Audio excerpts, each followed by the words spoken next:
Am I? Hold up. Hey y'all, we're on. I know on Facebook. I don't know if we're on Instagram though. There we go. And I'm gonna just leave that up. So good evening, y'all. So this is Ryan Jenkins from the Crowned by Nichele podcast. And I am here with some awesome, dope people. So we have Winter Storm and BUGSY Calhoun, who are spoken word artists, but they're also known as my brother and sister. I don't remember the first time I met BUGSY, but I know it definitely was a spoken word event. And ever since then, we are like, I can talk to him about anything. He can talk to me about anything. A confidant, a coach, a mentor, one of my biggest cheerleaders who's been trying to push me out to do some things that I am just like, oh, why? But it's going to happen. 2024, 2025, it's going to be so lit. But he is one of the biggest supporters. He is, when you think of spoken word in Columbia, South Carolina, he is that dude. I don't care what anybody else says. I'm trying to think what else I could say. He hosts House of Hathor. Him and his lovely wife, they host it once a month. The next one is coming up September 14th, which is the day before my birthday. So yeah, and and then he hosts other events around town. Karen, crazily, we first met, I think, in 1993. Probably. Or 94 at a United Methodist conference at Columbia College. And we weren't thinking about Jesus at all. We were not. Matter of fact, that was the last year our church allowed us to go to the conference because they were like, y'all not going up there to get such and such. Y'all just going up there to be fast. And we weren't being fast, but we did notice the boys, okay? Yeah. And it was me and Karen and homegirl Tanya, who we just hung out and clicked and wrote letters back and forth for the longest. So then what was the name of the poetry spot that was in Sand Hills that is not that place anymore, but it used to be? Something Gallery. Where he had the guy that had the paintings. The paintings. Oh, you talking about Bernard Jackson? Yeah. Indigo Blue. Indigo Blue. So Indigo Blue Gallery, she's performing. I keep looking at her like, I know this chick. And this is almost 20 years, 30 years later. And I'm like, I know this woman from somewhere. And then just got to talking and just realized, oh, you're from such and such. So have been inseparable since. When I say she gives the best hugs ever, she's on there. I have a top 5 of people here in Columbia. When they give you a hug, it melts into your soul and it gives you everything that you need. She is your biggest cheater. Like a lot of times when y'all hear spoken word that I record at House of Hathor, that yes, that is her. This is her. She gonna get every line. I don't care who's performing. She's gonna catch something to be the most supportive and let you know that was dope. Let you know, oh my gosh, rewind. Oh my God, yes. So she is definitely that person you want in your corner to support you. So anything y'all want to add to that? To your intro? Woo! Leader of the Tribe Slam, tribal chief or slam master. Because we the ones, and it all starts with tribal. Columbia. Yeah, we're a tree and we're family. That's the reason why that is what it is. A person who does mentoring with Tracy Oakman, Princess Empowerment, and Boys to Men. We just put a project out just recently. Live at One Columbia. And we'll be doing another one. We'll be doing a series of them, actually. Shout out to Big Belly and Tracy Oakman and One Columbia for that. And we have shows and more shows. And we got some things that we're not putting out just yet, but we're making moves to make some major things happen. That's all I can say. And it has to be done the right way, which we're covering, crossing T's and dotting I's. Okay.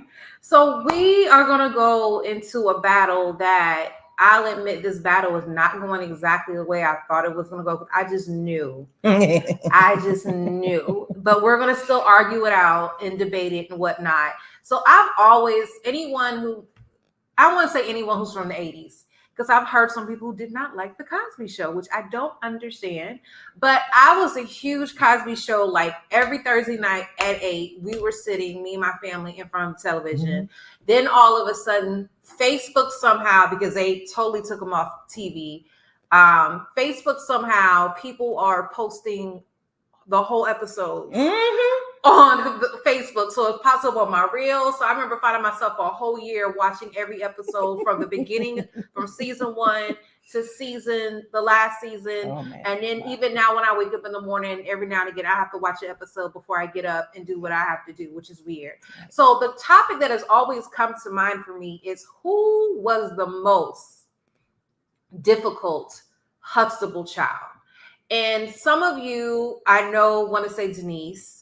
Some of you would argue Theo. Some of you would argue Vanessa. I'm going to argue for Theo. Even though Denise would be the obvious choice. Denise. Team Denise. I think that Theo, but I'm going to let my sister and brother go first. The reason why I automatically ruled out Rudy, because we only got to see Rudy until she was like 13. Yeah. And a lot of stuff she did was like childish kid stuff. And the craziest thing she did was that episode when she lied and they went to the club to go see. That was Special Ed in real life, but he was a different rapper on the show. Oh, okay. But they snuck out to go see him in a club. Her and her friends. That was the craziest thing I think Rudy did as a teenager. But we were able to see Vanessa go into mid-adulthood. We were able to see Denise. Sandra was already gone. So Sandra was already, the craziest thing she did was not go to law school. Yeah, until way later. Yeah, and then it was I was actually going to change up my thing and throw Sandra in the mix. You can't. You don't have enough evidence. I know, there's not enough. You don't have enough evidence to argue Sandra. What's she going to say? Oh, she married Elvin. I mean, the thing about Elvin was the crazy thing. He was very sexist. He was raised in the house with them two parents. That Jamaican, but you was raised in the house with the two parents, and then you bring home Elvin that had to be raised by your parents, and then y'all. But he came from a two-parent home, didn't he? Yeah, but he was chaotic. Views. Like his views. How did you vet that man before you married him? Didn't they open the wilderness store? Yeah, they did. Yeah, they did open the wilderness. Right, they opened. He was going to be a doctor, and she was going to be a lawyer. But she was going to, and they opened up a wilderness store. But now, she was on board with it, though. She was in love with him. She was in love with Elvin. And that apartment that they stayed in was terrible. Terrible. But the joy, did you see the joy in her face? They had a joy. They had a joy. She was warm. She was working. Because I'm sitting there thinking you're going to choose the obvious choice, but Sandra was. I mean, and okay, Sandra was spacey. I will say that. And she was the loyal. She was loyal, but none of them. I don't think none of them met the expectations of their parents. If they until had, later, no, not till later. Sandra and Elvin definitely, because after they had the twins, Winnie and Nelson, which is dope names for two kids. Yes, that was nice. Which I didn't catch on to that 2 years later. Oh, okay. Don't do that. But yeah, no, it's all right. Yeah, it's all right. Let me see. Make sure no one's posting anything on the comments. So go ahead. They can still see you. Even though I'm looking at. So who's going first? No, him. Go, because we gonna come in after. Go. So I'm gonna be the devil's advocate. I'm gonna change up. So she's gonna go Vanessa. So I'm gonna go. I'm not. You're going to Vanessa. I'm going to Denise. Oh. Yeah. Oh, cool. So Vanessa. Okay. So the that she did with her girlfriend. Oh God. Right. It's giving me volume, and I don't want volume. I want to be able to. It's giving volume. I just want to be able to hear the comments. Okay, it's not. Never mind. We'll figure it out later. All right, go ahead. So the dance that she did with her girlfriends when they did the locomotion. It just hit me. They had a scantily clad dress. She had the thingies. Right. Okay. So that's one. Then yeah. Crazy. Out of pocket. Then the drinking. Yeah. Right. Chicago, Cincinnati. Mm-hmm. And then and then the whole way she spraying Davnis Bricky on them as she was going to school, right? And the disapproval of not so much that he was like a million years older than her, right? Then on top of that, like that situation and how they wasn't even that thing wasn't really working out. It was more of a defiance. It almost felt like a defiance of my parents. Then here's the last part because I don't want to be long-winded. You want to have fun. Big fun in Baltimore. Now do you? Rudy go to bed with the ratchet. Now do you? I've got to be my favorite. I'm just saying. That's one of my I'm just saying. favorites. So those are 4 good reasons why Vanessa was the most problematic child. Now, one thing not to help your argument, but to add to it, remember when she was lying because she was dating that boy? And she kept lying and having Rudy lie for her when she came home late. Oh, It wasn't Robert. yeah. It wasn't She Robert. had finally moved on from Robert. And with this other guy. Yeah. And I remember she was yelling downstairs, "Are you okay? I love you." And it was like, her movie's so cute. Yeah. But this is why I argue why Vanessa was not. Vanessa was the ultimate good child. And then something I think in her snapped because it's like, I've been perfect all this time, so I have to let it all out. So I felt like she was it was pent up adolescence that just Vanessa got to a point. I think it was because she had perfect good grades. That's what I was getting ready Never to say. got in trouble in school. That's what it was. But I'm saying she got to a point where most teenagers get to, they start feeling themselves, and she's almost kind of, she ain't the middle. She's close to the middle, but she ain't the middle. But I mean, you rebel and you do things, and just like I said, the 4 things I said, it was the drinking, it was not knowing better to dress appropriate for a dance routine. It is the ending because she was older when it came to Davnis. Because you're supposed to be going to school and locking in, and everybody before you had so much trouble with school. Yeah, right. And you were the one they knew was going to all of y'all. Make it. You know that that Theo and Denise and Sandra all had some situations with going to school, and you already know. Not Sandra, remember Sandra? She graduated from Princeton, right? She graduated, but she didn't go to law school. Yeah, she didn't do nothing with a degree. And then you went that thing going to Baltimore, having big fun with the wretched.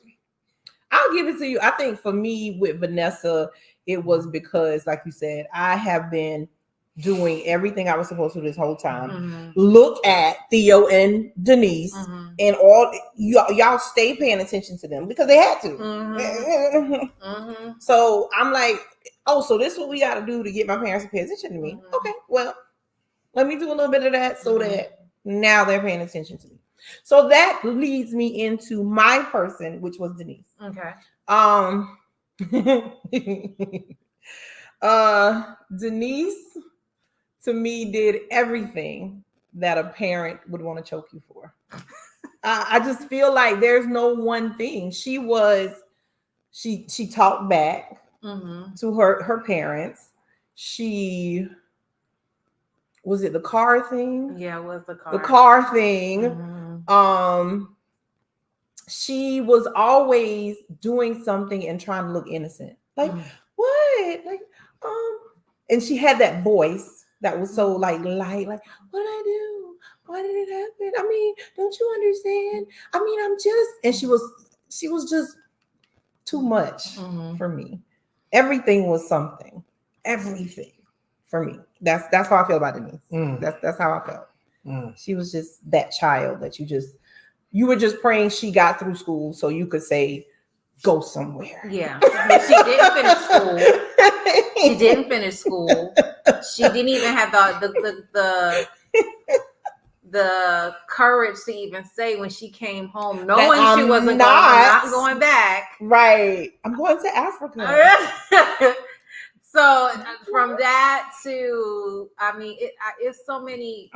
Pick a day Denise wasn't in something. But she honestly, if you were to go toe for toe, it would be between Vanessa and Theo. Let me tell you why, Theo. I don't want to hear that he was a boy. I don't want to hear. And he was the only boy surrounded by girls. But it was even to the point that, okay, we forget that he had that wild party. Granted, he invited people over because he was trying to hang out with some girl. Yeah. And it got Justine. crazy. yeah, it wasn't Justine, No. it was Or somebody else. Lana Herman. I don't No, know. it was way out. This was college. Oh, okay. This was college. So he turns around and okay, we can go back to high school when he lied about when he came home from Circus Burger and why they were late for the cross country team, and they had to put him on trial to get the truth out of him. Mhm. Theo, just tell him you got in trouble with the coach. The earring. The earring. Yeah, she helped me out. The earring, he didn't tell anybody about that. Then you have the wild party. They were inviting certain people over, then all these people came over. I remember they broke furniture, people in his parents' room. So they were trying to clean stuff up and make it seem like nothing ever happened. And then when Cliff hit the table, it fell apart. Then there was a time where him and Justine moved in together, but they didn't tell their parents they moved in together. So here I am as a parent paying rent for an apartment that you're not even living in, or vice versa, and you didn't even tell me that you moved out. And that was in the 90s where they didn't really speak well on cohabitating or shacking up. That was frowned upon, and you were still in college. Okay. Then I'm not going to count his academics. We did find out later on he was dyslexic. So I got that. Okay.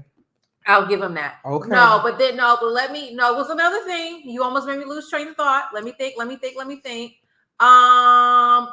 he lost the apartment because they were skating with the sponges on their butts. I was wondering if you were going to the sponges on their butts. That was funny. And it caused like all this water damage, and they weren't sure if they're gonna get the apartment back. Like and I don't want to hear when you was a boy.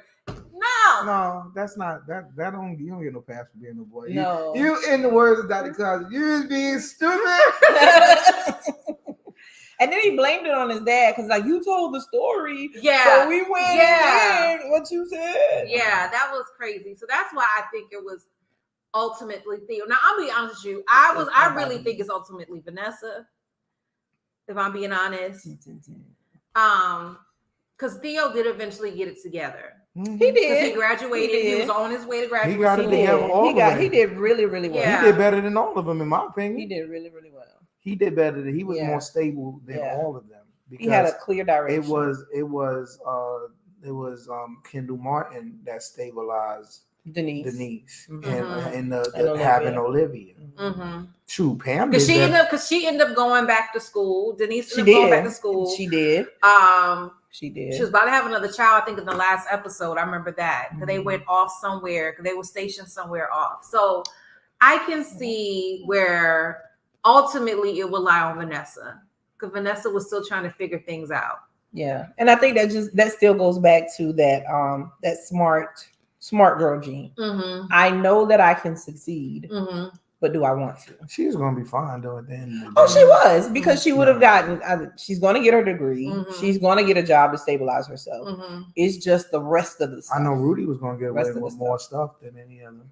Oh, yeah. She was the last one. Yeah, and they were tired. I'm super tired. Matter of fact, that was the exact line they said on the show when they found out she snuck into the club. They left a message on the answer machine because they went to bed. And they were like, we tired. Yeah. So since you want to be old, I remember her punishment was to go work in our old folks' home on Saturdays for a month. So it was very interesting. So we are now transitioning into the second. We would love to hear your comments about who y'all think. I'm going back and forth between Instagram and Facebook. Who did y'all think was the most difficult child, or what was some of your memories of? I see you, Ty Scott. Ty Scott is someone I would love for her to come here. I had to connect you with her. She just released another spoken word album. Oh, nice. Congratulations. She is super dope. So Latia, Kamaya, I don't know I'm saying that wrong. I'm gonna say Mrs. King. I know I'm saying your name wrong, and I hate that because I should know how to say your name by now. I should. So this was a former coworker. I remember him. This, if I'm not mistaken, this is Amari. I think that's one of my former students. So we're going to transition to the second part of our show. Like I said before, they are spoken word artists. and they are poets. So my question to y'all is, when did you fall in love with poetry? When did you know that that was your thing? For me, so I grew up with a two-parent household, but my parents were the kind of people that they always took people in. There was always a cousin or a nephew of theirs or niece or something. There was always somebody. And my parents took in my great-great-grandma. She was very, very mean, like a very hateful individual. And during the time that she was staying with us, there was a guy in our neighborhood that would come over that was supposed to, run errands for her, supposedly. And the guy we all knew, he sung on the church choir, all that stuff. But what my parents didn't know, he's also, in a sense, a child molester, a pedophile. So he took an interest in me as a child. And so he would, again, come up. My parents would be at work. He would come over when she was there, and he would have to run errands for her. And she would have to send us to go help run the errands. So that would give him his opportunities to touch and things like that. So to get through that, I started writing. I did a lot of reading as well. I became one of those children that folded in on themselves. And writing, like a form of escape. Definitely. And writing was the way to deal with all of that, because it wasn't like I couldn't tell my parents, because my parents were great people. And I know if I would have told them, it would have stopped. But my parents also taught us from a young age to respect elders. And my grandma was so hateful, and she would do mean things. And my parents would be like, my mother would be like, just pray about it. It'll get better.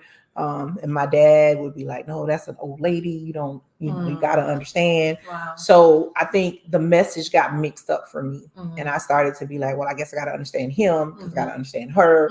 He's always here with her. And, it just got, as a child. So that was how I escaped. I wrote, and I got stuff out through writing, and it helped. So that was my fall in love with poetry. How about you? MC first. So the first rap record I ever listened to was The Message by Melly Mel and Grandmaster Flash. And that song resonates to this day.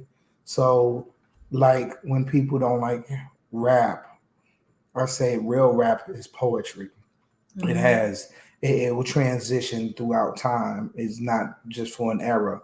But the first spoken word I've seen was Showtime at the Apollo, Jessica Care Moore.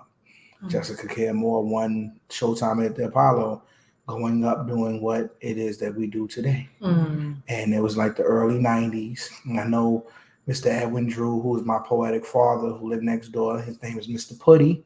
And my mother said, "You're into poetry?" And I was like, so I used to write poems and then recite them to my mother. And some of my rhymes, most of my rhymes, not most of my rhymes, but most of my poems. And she was like, "You need to talk to Mr. Drew. You need to go down there and talk to Putty."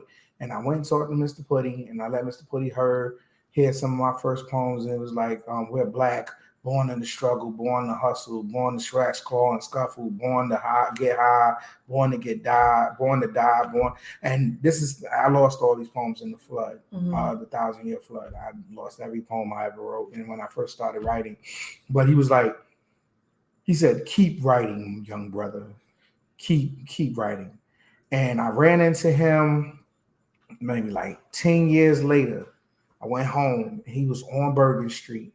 And I gave him some of that, the stuff that I'm known for now. And he was like, "Son, you arrived. You a poet." I ain't need to hear nothing. I don't need to hear nothing from nobody. Nobody got to give me a compliment but the man who heard me first. Right. And then the spirit of what he does is what I do. I encourage those. Even if I don't think you're ready, long as you got it in here, I'm with you. But yeah, that's how I fell in love with poetry. Jessica Care Moore. I actually got to meet her, and I told her that, and she wasn't very kind. But it's okay. Sorry. It's all right. I remember it was for me. I just started writing. Was bored in English class, what they call it ELA, 6th grade. I'm not gonna call the teacher's name because she may be still alive. A lot of my teachers are not alive from high school and middle school. Anyway, but they were so much older, which I told my mom. I wonder why that is. But anyway, I digress. But I was roses are red, violets are blue, and then it kind of went from there. But one thing that I don't share a lot, I wasn't really celebrated, I feel like, enough in my poetry, but I still kept writing. Like I remember getting in trouble with my mom because I was supposed to be doing homework and I was writing a poem to my best friend called Sister. Oh. And she was like, you should be and I'm just like, I don't want to. I want to write poetry. So I wrote poetry and just kept writing. But it was ironic for me. It went from poetry to fiction. So we would finish each other's stories, pass notebooks that people think we're passing notes, but we're really passing each other stories. Oh, so cool. And I don't remember having really a poetry mentor until maybe I was at Winthrop, and I say that because I remember writing poetry in high school. I remember writing this poem, and it was in this mass communication. I had to bring it to y'all and show it to y'all, but it was in this newspaper that was between Richland 1, Richland 2, and Lexington, and we were all like a multiple school district newspaper, and it was about love. I was on the staff, and I remember putting the poem in there, and people come up to me and say, "I love your poem." Mike Brown. Yeah, I remember that was you. So, and but it was like I kept writing and writing and writing, and I would write with people. I remember that being a poetry project for me my senior year. We have to have something being written about us, but they're speaking in their perspective. Oh, and it was my poetry book. Wow. So yeah, but like having a writing mentor, I don't remember having one until like maybe my senior year of college, where I met Miss Jeanette Gregory. Hope she's watching. If not, I will tag it on her. But she just kind of, I don't know how we connected, and she found out I wrote poetry. But she was the one that helped me come up with the name and on it Misfit. And she had me perform, and she wanted me to get published, and she really took an interest, and it just went from there. But I never stopped. I remember stopped writing fiction, but I never stopped writing poetry. So when did you said because of your mentor, you knew like this was your thing, you're good at this. He was just someone that I kind of went to, and he never really came back to me afterwards. I debuted in the Brooklyn Moon in New York, in Brooklyn, and then a few years later, I moved to South Carolina. So how did you know, for the both of you, like, because some people write poetry, but it's just something they just do. How did you know this was the essence of who you are, and this is not something I can keep to myself? I'm an MC, and I've performed a bunch of different places, and even when I was in college, I was more of an MC in college. I didn't focus more on my poetry, but when I came back to New York, and right before I left, and I started focusing on writing, and when I debuted, I felt just the same as if I was spitting a rhyme, and I was challenged by Jared Jenkins to be more focused on what I'm saying, because what I'm saying has power. One more. He's the artist?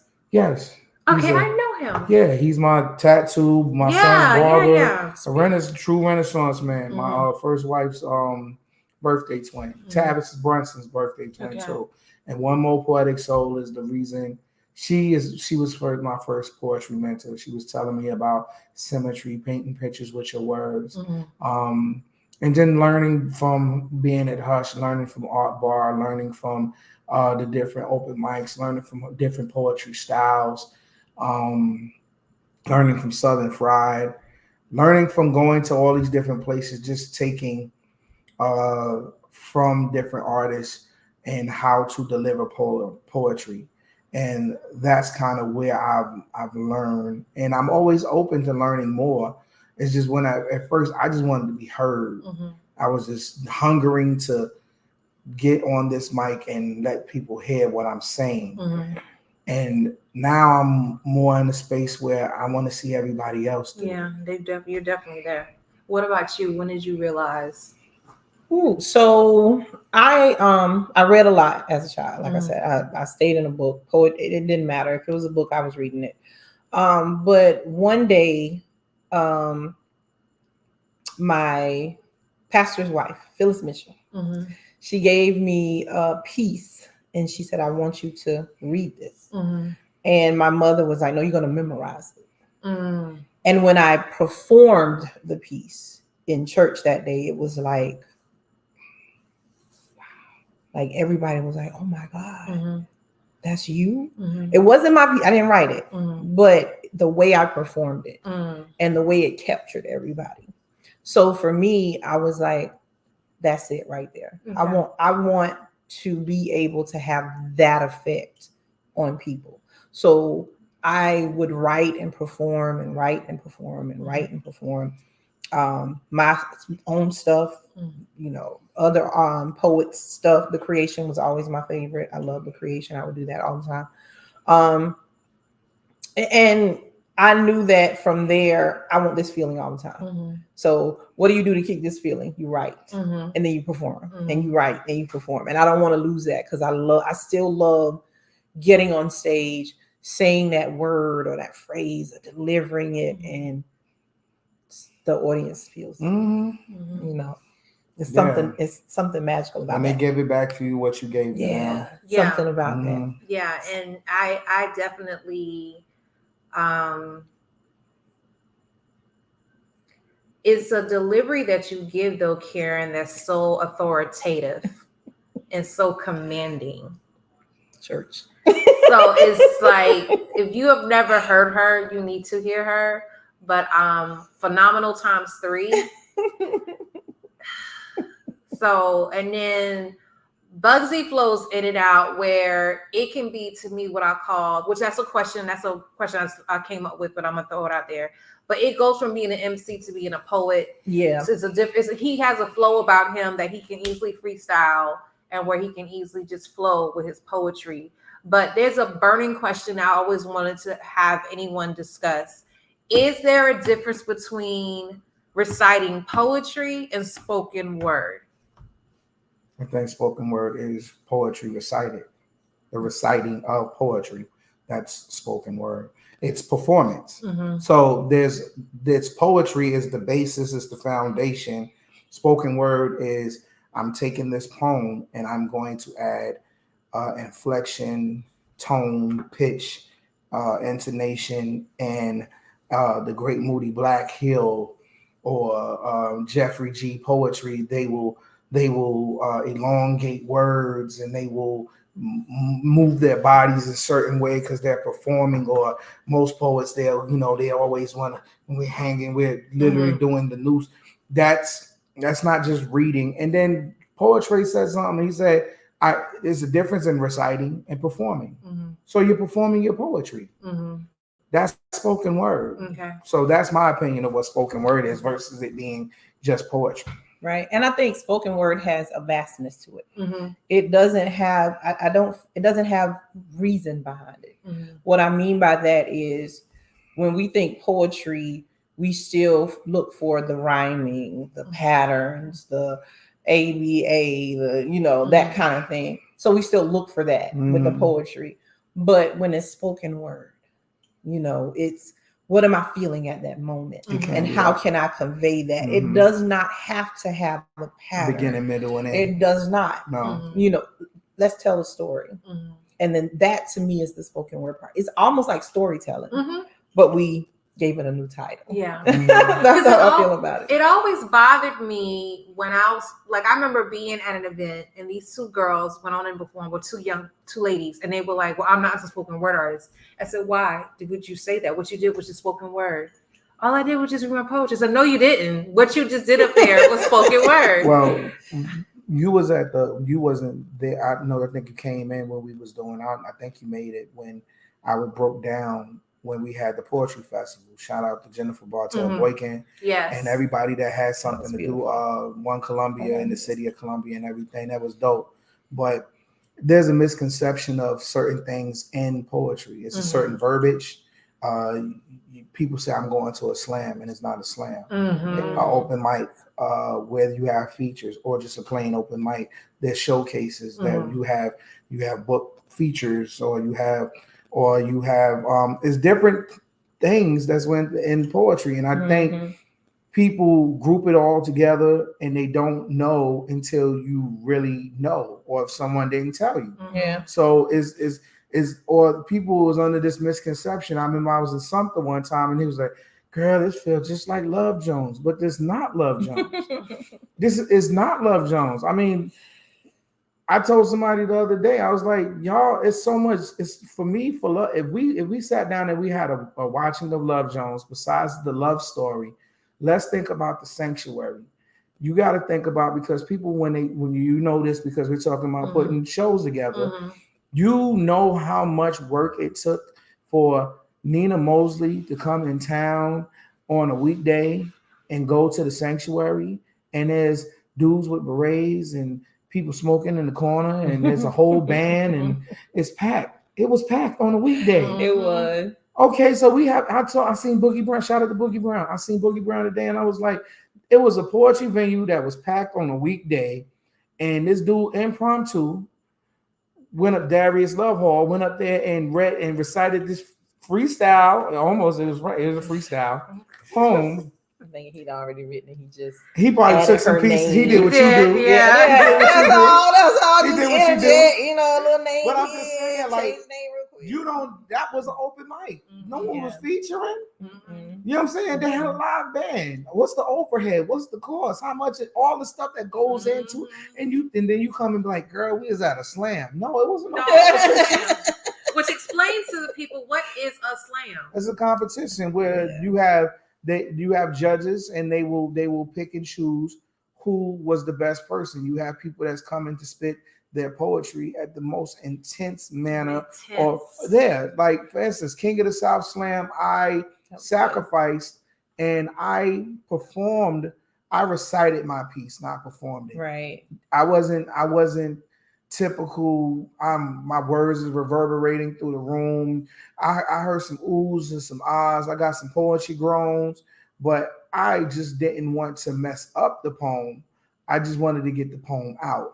But there's a difference in a slam. A slam is a competition. It's usually in traditional slam, you drop the low, you drop the high. It's a scale of 1 to 10. You do decimal points to avoid ties. It was created by a construction worker from Chicago named Mark Smith.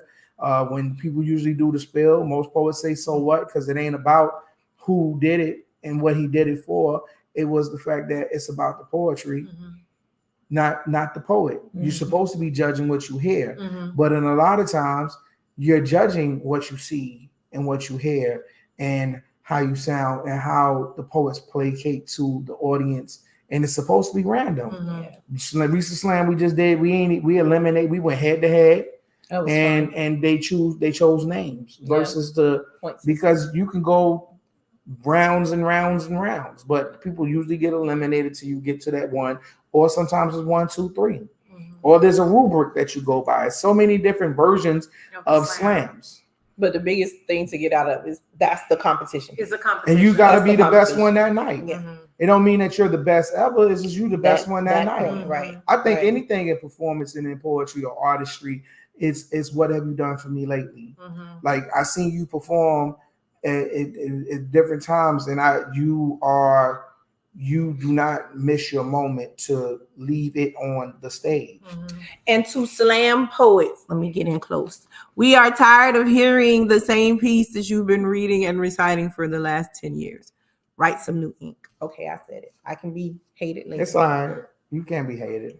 That's the only thing I hate about slam poetry is that when you know it's going to win. You know it's going to win. So you will hear the same poem from the same artist in every slam that you go to, and you see that artist. Like there are some artists when they get on stage, I'm like, oh, yep, there's that one.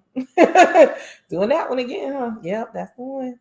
My only thing that I don't, and this is, and I'm still new. I'm still debating if I want to be a slam artist, but it's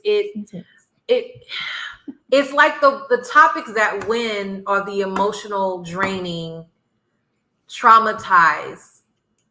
Daddy wasn't there. Somebody got shot. Police suck. Like those are the topics that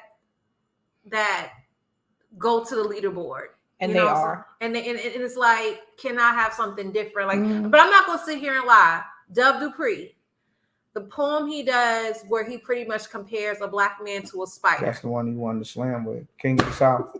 Dove Dupree is the king. But of I'm the not South. gonna lie, the first time I heard was- that, I was like, and he only lost, that was almost 2 years ago. That was my first time taking Joshua to a slam, which he was mad that it was Son who tied with somebody else.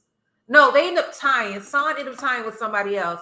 And he was like, why you ain't can't let the other dude win? Like, he was getting mad at me. I was like, Joshua, chill out. But he took a picture with Dove Dupree. Right. He was so amazed. Right. But I remember the first time Dove Dupree did that poem, he got disqualified because he went over time. So I noticed that he perfected it over time. Yeah. So, but if you've never seen him, if you find him on Facebook, y'all, it's the most amazing poem. The poems are dope, Ryan. Trust me, you'll find it because it's out there. It's out there. But here's the thing: if that here lies that if you want to, like, we want to do a happy slam or a whimsical slam, and there are a lot of people. No one will die. Yeah, people are changing because so many. When you go to a slam and they have to have a trauma room. We've gone too far down this rabbit hole. Wow. It's time to back up now because a lot of slams now, I'm going and I'm hearing the host say, if you need to go into the other room for someone to counsel you.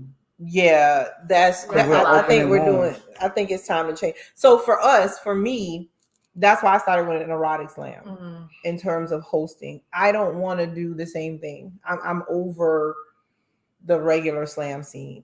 So I want to do slams that are so far removed and different. And I got that from Saw Jules. Saw Jules for Dope Spit, shout out to her. She did slams and she did topics. I know it was her and somebody else was doing that too, which I love because I just a regular slam. I don't think I'm there because I'm not going to do the most traumatic topic. Nevertheless, I want to be able, like one of the poems I remember Phoenix did, I think that's his name, the guy with the glasses from Greenville. Black Phoenix. It was about anime. And it was dope. And then it was one that, oh gosh, Czar, he's from Greenville too. Light skin. You talking about Azar King. Azar King. Oh, okay. But it's one he talks about the different shows. And I remember he scored low on it. Yeah. But he didn't do that poem at the King of the South. Yeah, no, but it was another slam I did in Greenville that he was there. And you can tell the girl who was scoring, she was like maybe 13, 14 years old. So she didn't get none of the references. That's the variable in that. Yeah. When we was in Southern Fried in Atlanta, and the man was determined to give sevens. He didn't care what he heard. As soon as you open up your mouth, after he finished wiping, matter of fact, he didn't even wipe it. He just said he was in the front row. And Mr. Fantastic, shout out to Brandon Goods. We doing Nostalgia as a team piece. And he's in this dude's face like he doing the back in the days. And he's looking at the man and he's like challenging him. And the man was like, I don't care what it is. It's 7. But there are some judges that are like that. They will give one consistent score regardless of who the it all depends on where you find your judges. You can have prerequisite judges like we had at the erotic slam. Like, and I did a specialty slam. Me and Lovely Poetic Locks, we did a he versus she slam where all the male poets had to slam and then all the female poets had to slam and the top 2 out of the 2 had to go head to head. Or we put a bounty on Ed Mabry head for $300. Or we were King Slam, which is an all-male slam. Or I've done the Soul Sister Slam in honor of my mother and Ruby Davis and Maya Angelou. And it's been in several different cities. You want some more water or green tea? Oh, no, I'm good. You sure? Okay. Yeah, I'm good. I got one more sip left.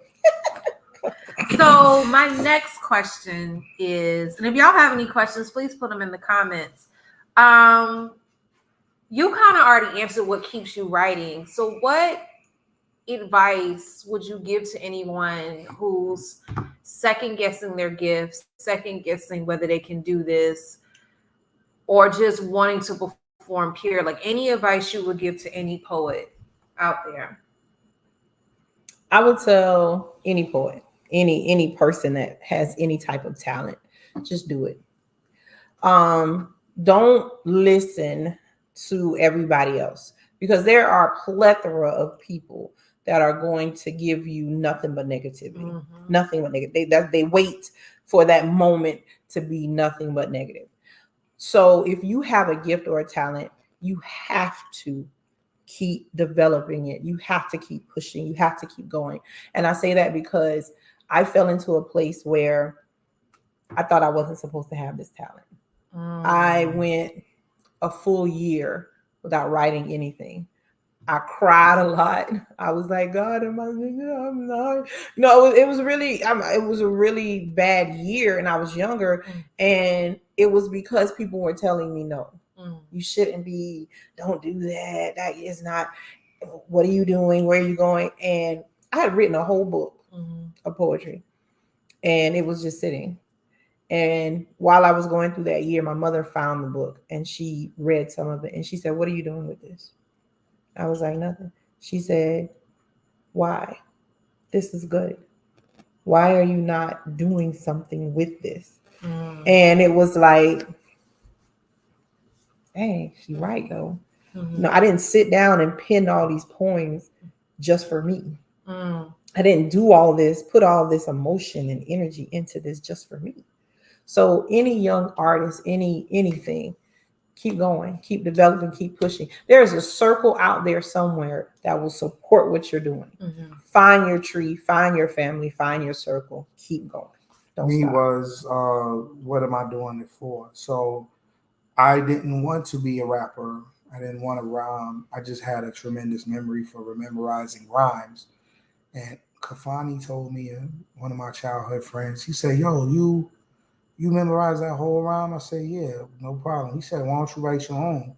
I went to high school in Manhattan, and I'm from Brooklyn, and it was people that was rhyming from different boroughs, and nobody was repping for Brooklyn. And I'm like, ain't no way that no one's going to not rep for Brooklyn. So I rep for Brooklyn, and I started writing. I started writing rhymes, and people thought I was nice. And the only thing that made me dejected, that I had to continuously to keep going, was watching people around me get signed or never really ever getting signed. So when I met Chuck D in college and I gave him my mixtape, Pearl Harbor, 17 tracks on it, like 2 skits. And he was like, the internet's the wave of the future. What year was that? That was 1998. Shut up. Okay. He wasn't lying. He wasn't lying. Because he saw it. He already saw it. Right before he That's came. when it was just. It was just. He came, and I was like, here's my mixtape. I know that you put on Leaders of the New School. I know Busta Rhymes. You gave him his name. You're Chuck D. You can get me to Lee R. You can get me to Russell. Help me get on. I can do the work, whatever work needs to be done. And that's the way I've always been. I told you this before. I've always asked people to help me get to the next level. But at the same time, I've learned that the level that I'm at, I'm never going to take for granted. If you revere me and you look at me in a certain way, and those who look at me and then I'm already on. I'm not MOP in Tenement Square doing Annie Up. I grew up with them. I battled Lil Fame at 12 years old. I'm proud of them, but I'm also proud of me.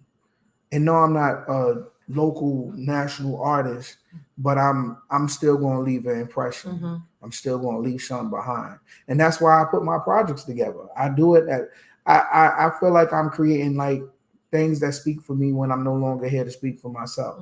That's what I think about when I look at Tavis's videos.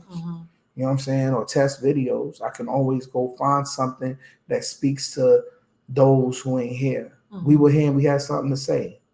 So, that's kind of my motivation. And that should be your motivation. Like, you should have a grounding understanding of what you're doing, why you're doing it, and not necessarily who you're doing it for, because you never know who you're doing it for. You know what I'm saying? Like I tell you, you're a universal artist. Your words go everywhere. There's not a venue or stage that Anointed Misfit Ryan Jenkins can stand on, and you can't touch someone in a room. So, agree. That's that. And just know that everybody's not going to understand your craft, like Karen said. Like I don't remember I just don't. I remember certain people getting it and certain people not. I remember one guy in particular, and partly because I had a crush on him, I was so distraught because he did not understand me, because he said, "Why isn't your poetry rhyming?" And I'm just like, you cannot be that simple. Like anybody knows anything about a rhyme scheme can literally be A, B, C, D, E, F, G, H, I, J, K, like, because none of the lines rhyme. Right. And then you could have internal rhyme. Right. Like poetry is more than just rhyming. I was like, really? You just So it's just I'll admit, matter of fact, that was one of the reels I posted today. Is I realized my writing came about from the fact that my mother wrote. Hopefully, in Jesus' name, I get her to publish before she leaves this earth. She's 70 years old, is the most talented writer, and has never published. And I'm like, Mother, can we work on this? Can we, like, the stories she can produce and whatnot, the story she gets together, and she talks about her hometown, Ediso, big up to Ediso Island. But then also I think about also my grandmothers. They were storytellers. Like, people would sit at their feet.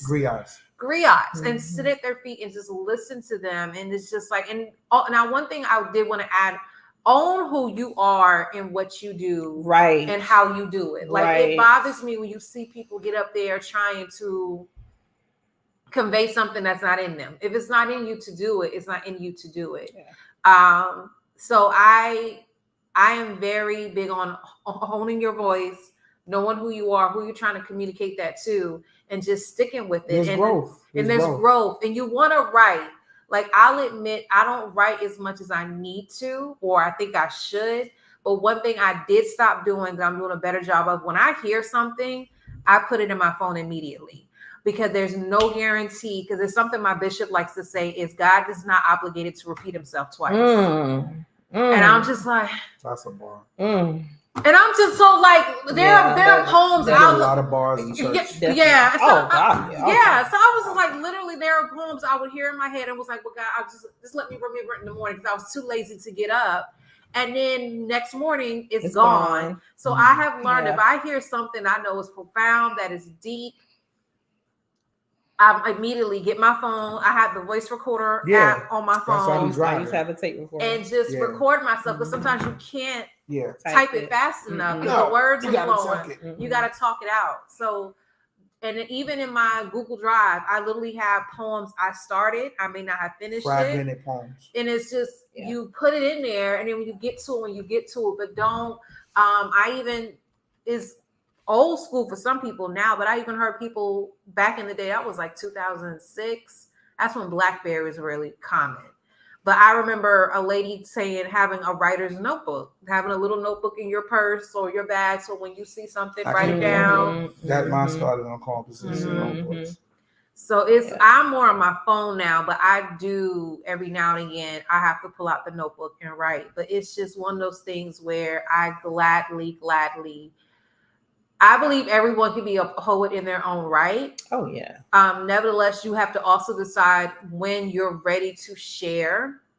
Because some poems, I do believe, especially the slam artists, you weren't ready to share that. Oh, all the time. It happens all the time. Yeah, you weren't ready to share that. So it's just like, you have to make sure that you're comfortable to share it in your own right, and have the comfortability to share it where it's not leaving you vulnerable. And I take that back. You have to go through therapy after you share it. Let's put it that way. You're healed to the point you can share it. So I would like y'all to share something. I'm still debating if I'm going to, and I know you're going to make me anyway, so that's why I'm going to go ahead and look for it now. You do. So who wants to go first? Me. Okay. I was already ready to go. Yes, you did. All right, so no one died in the making of this poem. There'll be no hashtags, no t-shirts, no riots, no protests, no rallies, no blood washed off of concrete in the making of this poem. Al Sharpton and Jesse Jackson won't be on CNN giving their perspectives, because no one died in the making of this poem. There will be no officers indicted, too little convictions leading to the outrage in the making of this poem. It won't be no demonstrations of anybody's child. So why they had Skittles or sweet tea or jog or was black or was in their own homes in the making of this poem. There will be no gatherings by Black Lives Matter. Bacardi sellers will not have to argue about the plight of Black people on Fox News. Poets won't have to trade over trauma speaking on Black boys and girls that became martyrs for high scores and slams because no one died in the making of this poem. Nice. Very nice. Also, another thing, you don't have to snap. I don't know where I was. It was a customer appreciation party Saturday. And after I performed, they were like, you don't have to. Cliche. That's cliche, y'all. You don't have to snap. You can. Amen. Yeah, you can do all that. You have to train people that it's okay to shout. It's okay. It's okay. They don't even know where the snap came from. Yeah, I always wonder where the snap. Because that's what they put on TV and what they put on movies. I was told. Did they really? I was told didn't the even think snap about was Georgia Me said that there was a venue in Atlanta, shouty, and the people lived over the venue and they couldn't be loud. Oh, so they instead snapped. of clapping and making noise, they had to snap. Because that's what we used to see that on makes TV. Sometimes, very rarely, it's like, and I'm just like, I find people that actually be like, oh, I don't know what we're supposed to do. Okay, it's okay. You can do anything. It's fine. yes. I'm up. Okay, I'm sure this is what they call fragmented pieces, as they were saying. Not completed, but maybe, who knows. The silence between the notes is the quiet, uneasy feeling that lives inside of us. The tears behind the smile. The hopelessness behind the pride. The screams of no, don't, can't, won't, not knowing if you are somebody's trigger or their peace. Walking on a tightrope, hoping to keep your balance, thinking that if you fall this time, you might never get up. Drowning in a sea of expectations of your own creation, being who the world wants you to be by suppressing who you are. Fighting a never-ending battle between enjoying the moment and preparing for the future. And you wonder why I surround myself with noise. Noise means I don't have to face my demons. I can present myself as fine and actually believe what I say because there is no silence between my notes. Shout out to Candy for the prompt. Yes, Candy gave Who's me our that next prompt. feature at House of Hathor? House of Hathor, Woo, woo, woo. September 14th from 7 to 9, and they start at 7. Don't be walking up in there at 7:05, 7:09. Come there because you the features of the first hour, and then the open mic is the second hour. So please support. Come out. It's $10. It's $10 cash Yes. and $13 cash app. Cash App. 6319 North Main, House of Hathor. Right next to Piggly Wiggly. Right. If you want, you can go. This is not an endorsement, but their shrimp is good. Abney Seafood That food is good. is good. So That fish yes. This I think is a fragmented piece too. I don't know where and when, but I'm just going to read it. Okay. Sometimes you have to turn and walk away. Purposely walk in another direction, intentionally not facing, no longer embracing, ignoring the liars, haters, backstabbers, seeker to belittle or shatter the dreams filled with promises and purpose. Fearless with no regrets, God empowered you. God strengthened you. God created you for this. So keep strutting, sis. No, it is not worth the drama. Stick to your path. You will have the last laugh when they end up sitting at the table he prepared for you. Ooh, that Nice. part. Ooh, that touched me today. I needed that. Yeah, right. You definitely need that. I want to shout out Shala Moonlight too, because she's going to be hosting for the next 4 jam sessions. Congratulations. And we're going to She's be launching a podcast too. Yeah, She is. In I'm October. gonna be working with her on her podcast. Karen and Poetry are working on the podcast. I love the growth. I'm looking forward to the day that if we can still do jam session and neither one of us are running it.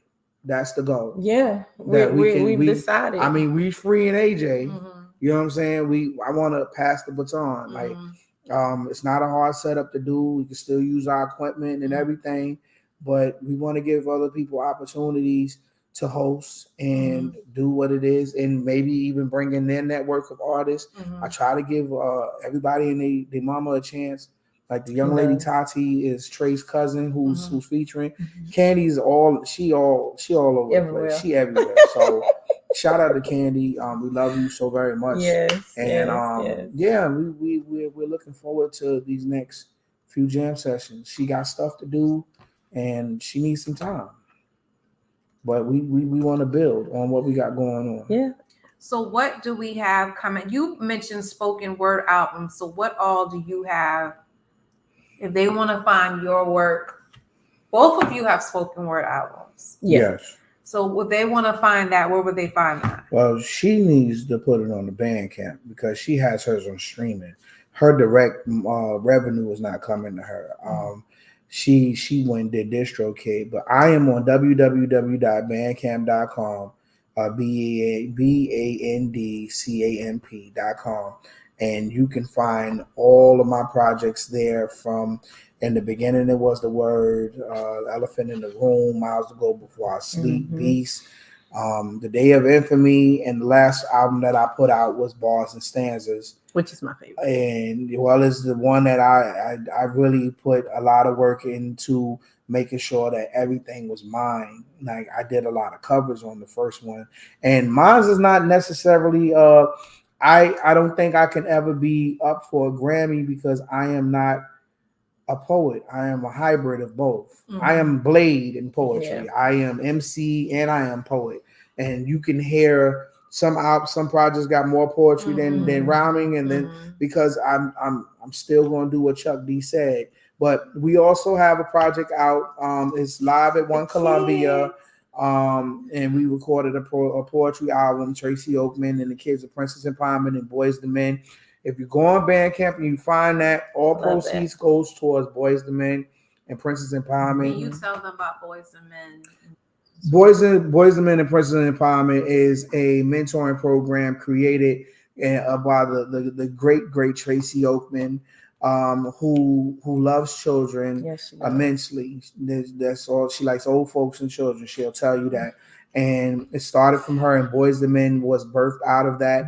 The boys would come, and she was doing all the things with the young ladies, and the boys didn't want to be left out. She reached out to me one day when we was at a Black Nerd Mafia event. Shout out to Kwanzi and all the Black Nerd Mafia, and she asked me if I would come and help with mentoring boys. I already had an idea for a mentoring program that I ran by Karen, and we got to find that work too from that, because it might go into what we need to move forward. But I love kids. I don't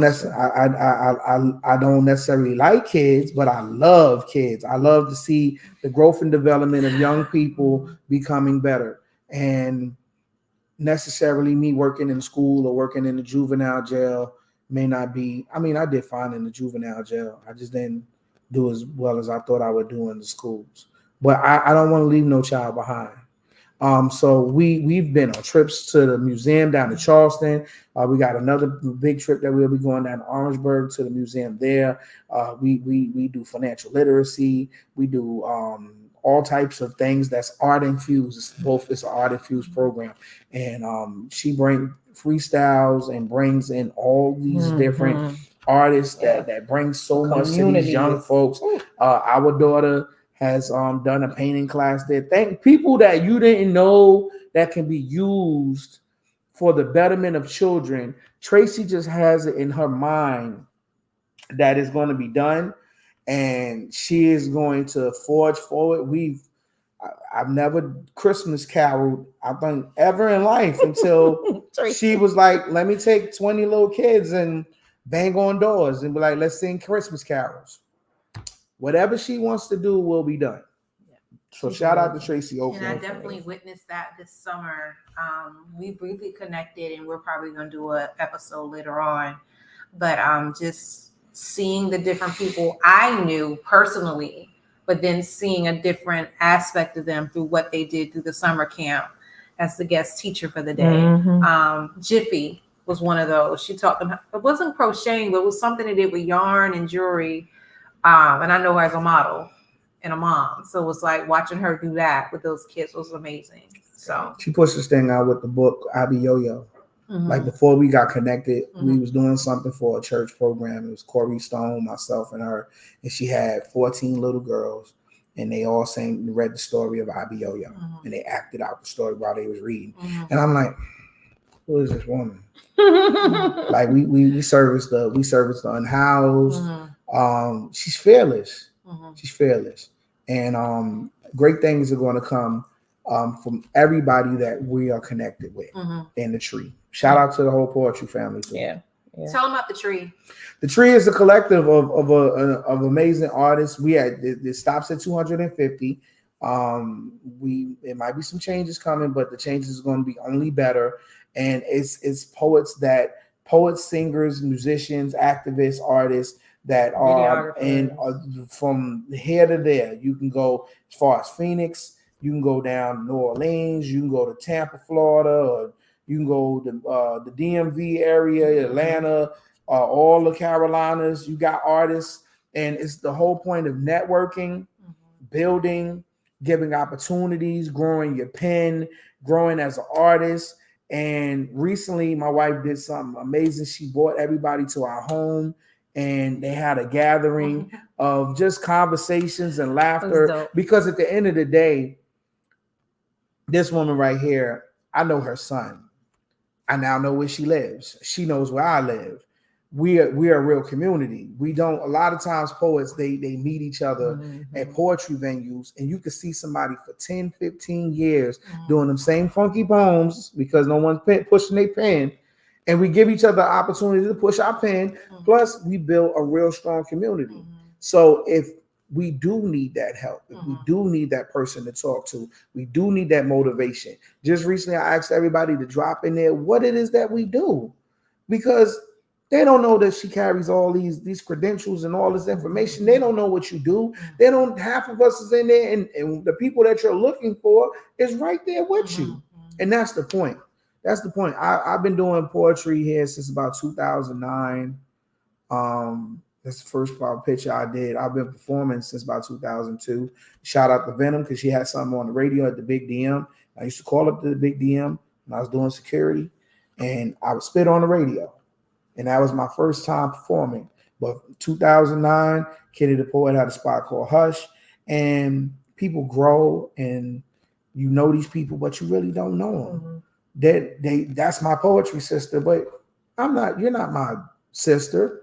Now I can really say you're my sister, because sisters know their mamas. They know them. Yeah, I know your mother was that up in age. I know she wrote. I'm looking at things. You showed me your place. If I have to be here for you, I have to, and I can. That's the real thing about the tree. So it's not about anything else. It's more about community and family than it is our artistry. Jam session page. Jam session page is a community page birthed out of the jam session. Is to promote and let people know that there's more to do than they think it isn't, because a lot of people have this misconception that there's nothing to do, and it's not. Which is a lie. Yeah, it's a big funky, stinky, smelly toe lie.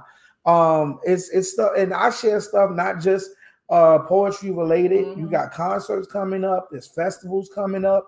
If there's any information in the surrounding areas, Wilmington, North Carolina, wherever, and like for instance, Queen Kimmy and Sean, they went to go see the girl Aniko. I am one of the greatest. That is a fact, and that is a promise. She was at Winthrop. Shut up. She was at Winthrop. And he was like, yo, I love her. And I was like, yeah. And I seen something that was going on, and I shared it on there, and it was like, oh, word. I said, yeah, Aniko, whatever that child name is. It was like, yo, we had a good time. I tell people all the time, like, even in the tree, if you have an event, and if I have an event, and it happens to be the same day, we're not in competition. Hey, go check Ryan out. Hey, go check out Karen. Hey, if you're picking one or the other, be safe. Have a good time. If you just want to sit home and pick your toes, don't do nothing. Why not? Be safe. But don't say there's nothing to do. Don't ever say there's nothing. That's the part. There's so much to do. So it's like Now, one thing me and oh gosh, when I'm blinking out like this. Light skin. Pretoria White? No. Chris. Chris Yeah. Me and Crystal Lancaster. were talking. Lancaster. Yeah, Lancaster. we were talking last Monday because we were at Quasi's event. Which Black Nerd Mafia has. They're actually looking for acts for you to come out. It's called 803 Live. It's every Monday. I forgot what time it starts, but they're looking at for the people. attic. At the attic. It's a nice spot, y'all. The meatball sub. Oh, I'm gonna have to go. I was asked to go. I just have been busy. And he makes homemade chips. So you end up going upstairs. The outdoor patio parts where they are with the music. That's where you'll perform. And then there's an inside part too. Like it's a nice space if you want to host something there. So it's every Monday. So Black Nerd Mafia, look him up.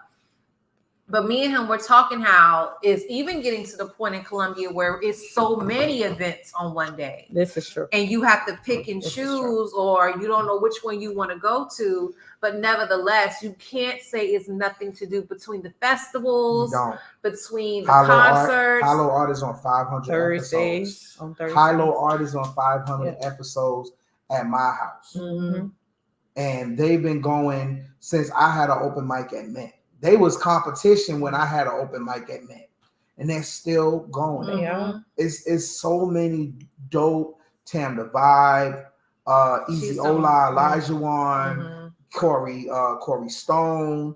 There's so many Creator. Alexis There's so many dope people that are doing dope things here in Columbia. You got Malika Daniels. You got Seven to God. You got Tamel Bailey or Big Bailey. There's so many dope artists that are in the surrounding areas that have dope events with dope things you can do, and it's a safe space. And there's no reason for people to not come out and have a good time. It's past time for us to stop saying there's nothing to do. So hearing that, I no longer acknowledge. But also on another tip of that too, we got to have people that's really about supporting the local artists, because we've done pop-up shops and poetry. We've done book fairs. We got more book fairs coming. I know Arthur Sage has something at Books a Million. He's doing his book. I think it's maybe the 22nd or the 25th. He has 2 dates that's coming up. Shout out to Arthur Sage. It is so many things to do. But here's the thing. You got Redman and Method Man coming to the township. You got Anthony Hamilton coming to the township.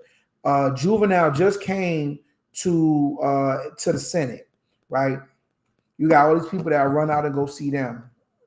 You got people that like Faith Love and Soul. And they're not paying me less than $50 to go either. No, and Faith Love and Soul had a show, and I promise you they had a show at Legacy in Irmo, and it was $25 tickets. And it was full, but it wasn't packed. And Chris G, the Music Man, my nephew, he changed 4 times and sang with Faith, Love, and Soul, For Your Pleasure, Unison, and on his own. Then you had poets in between that. Boy, Sweating Tired gave you a whole show. You had a band and a DJ and vendors for $25 funky dollars. And people, we almost got to twist arms for people to come out and support that. That is bananas to me. And that is something that I'll never forget, going to I think it was City of Columbia was sponsoring this business workshop. And Dion was sharing how when they first started doing their stuff, 7 Sunday, how sadly most of the support, the tickets they were selling weren't from Columbia. They were from Charlotte and other areas. And we have to get to a place. At the end of the day, y'all, stuff is not free. It's very rare you can get a venue spot that they will say, oh, yeah, come in here for free. No, you got to pay for that. So I need to pay at least $10 to $25 so I can cover the cost of this venue. Then if I want to bring in a band, that's even more. That's even more. Like, I don't understand why I'm understanding this more as I'm performing more. And then also something I want to speak on. Stop thinking that poets perform for free. And I'm saying this because on 2 occasions I've been invited. Oh, we would love to hire you. And then when I tell them my rate, which isn't that high, and I heard I'm too low. Oh, I don't think we have enough of the budget. We're all too low. What?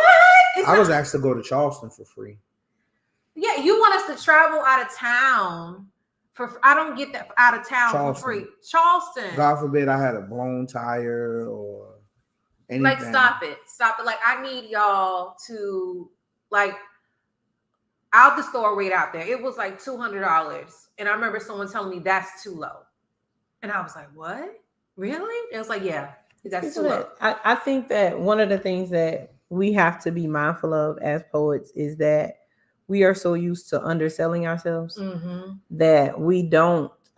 That's why so many people just do slam, because they don't want to fight the this is my fee and you not gonna pay it, you're not willing to pay it, you want me to negotiate it with you, you want all this extra stuff. And so it's like, you know what, I'm just gonna go in and slam where there's a guaranteed pot. I pay my 20, I'm probably gonna walk away with $500, $1,000. I'm gonna do that. And then you're like, oh, poetry is so wonderful. I want to, people always come in, especially in him as I was getting to know him. Ooh, we want to do poetry at a venue. He's like, okay, what kind of budget you got? Can't you just bring some poets? Like, that's always how it is. That's always how it goes. And he's like, look, I need this right here because I want to, you want the poets, let me have something to offer them. And they like. So we did a show. I'm not going to be. We did a show. I was booked for $100, right? I was like, I'll take the $100 because I was raising money for the Tribe Slam team. And money, I was literally taking money from shows I was doing or events I was doing and put into the Tribe Slam team to pay for Southern Fried. Man said, I can't let all these people in free. But so we just came from House of Hathor. And I said, he said, your wife free. So I said, you know what? I said, you was going to pay me $100, right? I said, just keep the $100. And we went in there and we killed the seven, 8 people that was in there. And that was the reason. We made ourselves have a good time. Did we pay for the food? We didn't pay for the food. That was included with the ticket. So we got food. We got food and we performed for each other and the 7, 8 people that was in there and the DJ who was killing it. But $100 is supposed to come. You listen, for me to do what I did, I bought poets. You should have paid me the $100 and fed us. The fact that you had 7, 8 people in there, that ain't had nothing to do with me, but I did what I was asked to do. We came from a venue, we went to a venue, and we did what it is that we all do. In every individual way we did it. We went in there and we shut it down, but it turned into us just having a good time with each other. It is crazy to me how I seen Creed talking about this with Dior, and it's just crazy. But see, here's the thing. Okay, so you have you, and then you'll have somebody who's not as good as you or may not have as much content as you or can go as deep as you and got the pockets for the poetry, and they will go get them. Yeah. There's people in my inbox all the time asking me about coming to do stuff. And you know what I do? I ignore them. I have to start. Tavis used to say to me, I don't move unless it's $300 to $400. And then he came to do stuff with me for free because it was the relationship. Well, I have that type of relationship with you. Like, let's be honest. When my church asked me to perform, I'm not charging them. I'm not. The relationship I have with my pastors. But then, like, when JB Sam, shout out to him. JB Sam, I knew him years ago when he was like singing and rapping. He referred me to a church. I automatically asked, is there a budget? They was like, yeah, we can pay you $300. I was like, oh, okay. One poem that might have lasted 10 minutes. Off the rip, no questions asked. So when that happened to me, I was like, oh, so this can be done. No, it can be. It can be done. I did neighborhood awards. That paid $200 for one poem. So it was like, okay. So then I even learned from Georgia Nubia. Shout out to Georgia. Like, she said, put a time frame on that thing. Like, this is your base rate for this amount of time. Because I've been in shows where I was up there for almost 2 hours, but you really paid me based on 15 minutes. Because I didn't know better. So it's just, it's one of those things. I I didn't know. I'll tell you when we get off. But y'all, it's just one of those things where I've been moving my wrist a lot. I got 1,000 steps. Oh, wow. Okay. But anyway, but y'all, anything else y'all want to promote? What's coming up? Poetry in Pajamas, her birthday, November 22nd, at Venue 817. Poetry in Pajamas. Like, we're gonna have 6 vendors. We're gonna have food. It's 20 for 1 and it's 30 for 2. I mean, that's a great price. And you're gonna celebrate the life of Winter Storm. And you go get you. I got some dope pajamas. I might get another pair. I'm not sure. But Poetry in Pajamas, House of Hathor and Jam Session. Just look on the Jam Session page or look on our Perspectives pages. I'm BUGSY Calhoun. I have about 3 BUGSY Calhoun pages. You can like those, and then you because it's in all the Unusual Suspects. He's tagged in everything. So Yeah. when I repost this, I'll tag him. Here's the thing: just look for the post and just like the last time it was posted. Yeah, like alias. Just follow me, and I will. Yeah, because the biggest thing I'm thinking about right now is her birthday party. I don't have nothing else in my mind for. It's nothing else more important to me than celebrating her. All the open mic. Moody Black will be down here. Arthur Sage will be featuring. Candy's featuring. Tati's featuring. Stella Rose featuring. And I haven't figured out December yet, but there will be a show coming. And just know, I mean what I say. It's going to be Ebony the Goddess. It's going to be Queen the Poetess. And it's going to be Anointed Misfit. Them 3 women together, one room. Phenomenal. They're going to wreck. Fire. They're going to wreck because this woman is the glue between 2 of these, one from Mississippi and one from Birmingham. And you know about Mississippi and Birmingham and South Carolina. Woo! It's explosive. That's all I'm saying. That's it for me. Oh God. No, I think you covered it all. Okay. I have nothing. So I'll admit we kind of did the after party without saying it was the after party. I think so. Because normally we're done by like 8:45, 9 o'clock. But thank y'all so much for tuning in. The next episode, I'll admit I don't know the exact date off the top of my head, but I do know I think it's the week of my birthday. Ooh. September 15th. 44. But it's going to be about home ownership. So if you're looking at trying to buy a house, you need to know, because a lot of people underestimate how much it takes to buy a house and what you need to do, get ready to buy the house. So I will bring in my realtor who helped me buy this awesome home. And he will come in and give you some tips, Mr. James Mean the Fourth. And then the next episode after him will be with Demetria Reed Smalls, which I've already titled this special Thriving After Surviving. And we're going to share her testimony, her story, and how she is just flying. Yeah. When they say these afflictions will not compare to the glory that will be revealed, that's her story. So tune in. Have a good night, y'all.